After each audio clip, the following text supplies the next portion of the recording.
Hello and welcome to another journey on Tram 4. Last time we took the tram from Sluisken up to Hellikkerst and then up to the Neuzeplain.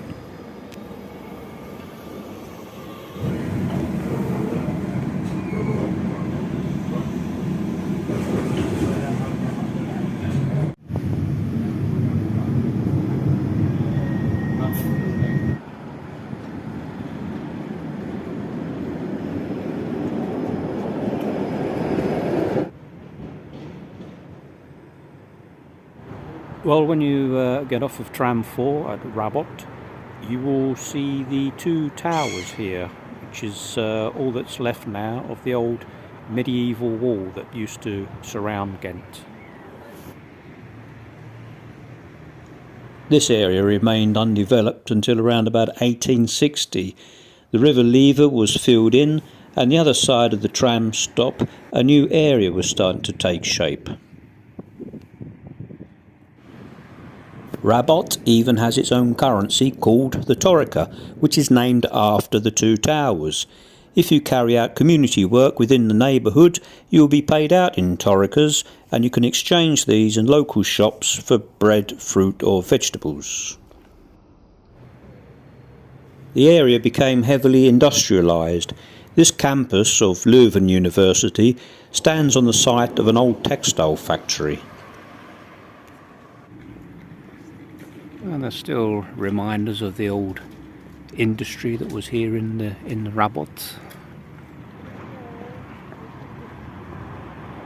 We're now in Wondergumstraat in Rabot. It's a vibrant shopping street, and Wondergumstraat was the home for a little while of a sporting hero, and he's not even Belgian.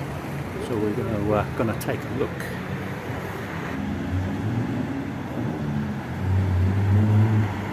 Well, way back in the 1960s and 70s and 1980s, Ghent was a very popular destination for a lot of foreign bicycle racers, because as you may know, cycle racing is Belgium's biggest sport, I guess. And a lot of the foreign riders, mainly Australians and New Zealanders and Americans and English, used to use Ghent as their base.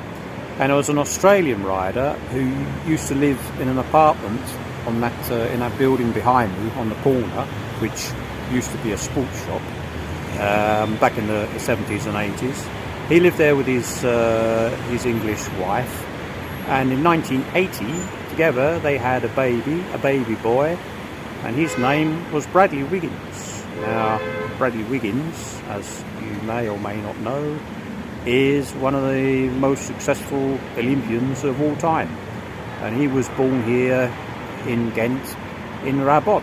So Rabot has a famous son, and that's Bradley Wiggins. Okay, I'm going to walk back to the tram and move on to the next stop. Well, we've just got off of the tram at the Brugsepoort, so let's go and take a look. Well, when you get off of the tram at Brugsepoort, you will be greeted by this statue of Joseph Gerslein, who was born at the end of the 18th century and was a pioneer in psychiatry.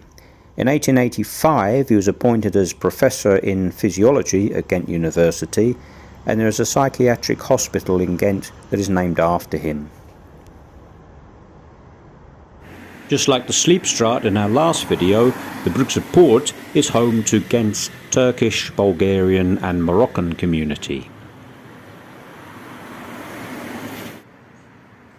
The St. Jan Baptist Church in Brugsepoort was built between 1863 and 1866, and it was used by the workers from the local factories around the area of Brugsepoort.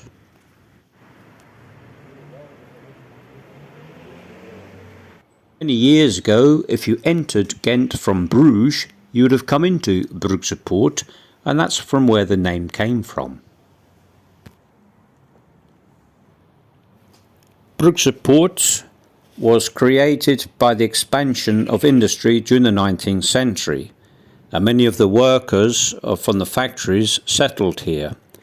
But a little known fact about Brugsepoort many years later, well, the American rock band Nirvana played their first ever Belgian concert in Brugsepoort.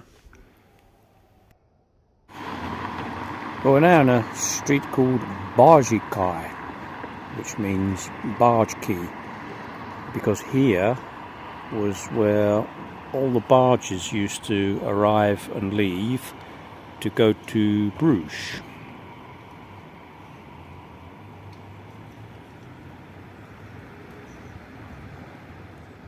Okay, well, that's this little area discovered, so now I'm going to go and get back on tram 4. If you enjoyed the video, then please give it a thumbs up and subscribe, and I'll see you at the next halt. Thanks for watching. Bye bye.